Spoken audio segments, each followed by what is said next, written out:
கர்த்தருக்குள் பிரியமானவர்களே, கர்த்தருக்கு ஸ்தோத்திரம். இந்த நாளில் கூட தேவனுடைய வார்த்தை ஏசாயா தீர்க்கதரிசன புஸ்தகம் 43ஆம் அதிகாரம் முதல் வசனத்தை வாசிக்கிறேன். இப்பொழுதும் யாக்கோபே, உன்னை சிருஷ்டித்தவரும் இஸ்ரவேலை உன்னை உருவாக்கினோருமாகிய கர்த்தர் சொல்லுகிறதாவது, பயப்படாதே, உன்னை மீட்டு கொண்டேன், உன்னை பேர் சொல்லி அழைத்தேன், நீ என்னுடையவன் என்று சொல்லுகிறார். இந்த நாளிலும் கூட பரிசுத்த தகப்பன் உங்களோடு கூட பேசுகிற வார்த்தை, இப்பொழுதும் யாக்கோபே, உன்னை சிருஷ்டித்தவரும் இஸ்ரவேலை உன்னை உருவாக்கினவரும். கர்த்தர் சொல்லுகிறார், உருவாக்கினவர், சிருஷ்டித்த தேவன் சொல்லுகிறார், பயப்படாதே. எவ்வளவு ஒரு வார்த்தை பாருங்க. மாம்சமான மனிதர்கள் நம்ம ஒவ்வொருக்கு ஏதாவது ஒரு சோர்ந்தோ ஒரு கஷ்டத்துலையோ ஒரு காரியத்தை சொல்லுவோம்.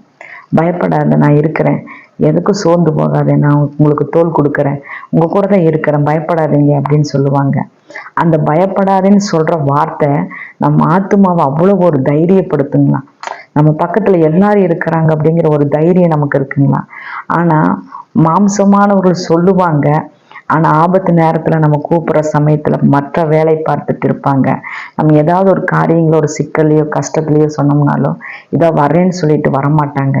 ஆனா பரிசுத்த தகப்பன் சொல்லுகிறார், இதோ யாக்கோபே, உன்னை நான் சிருஷ்டித்திருக்கிறேன், இஸ்ரவேலை நான் உருவாக்கி இருக்கிறேன், நான் உங்களை பேர் சொல்லி அழைத்திருக்கிறேன். ஏன்னா ஆவியானோர் சொல்லுகிறார், உன்னை நான் மீட்டு கொண்டேன். கர்த்தர் சொல்லுகிறார், நான் உன்னை மீட்டு கொண்டேன், நீ பயப்படாதே.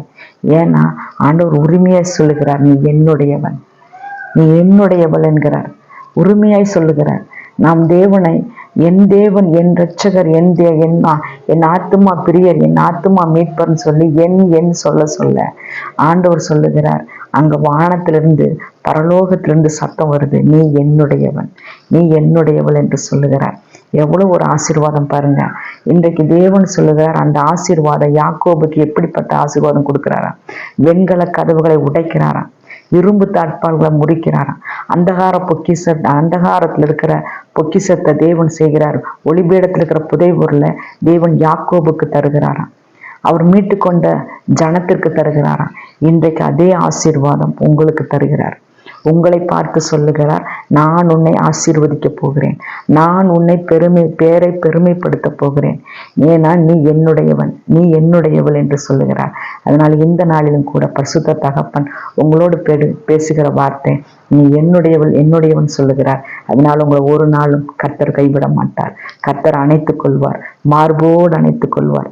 அவர் தேற்றி தோளின் மேல் சுமக்கிற தேவனா இருக்கிறார். இந்த நாளிலும் கூட கர்த்தர் உங்களை ஆசீர்வதிப்பாராக. கர்த்தர் கொடுத்த வார்த்தைக்கு நன்றி.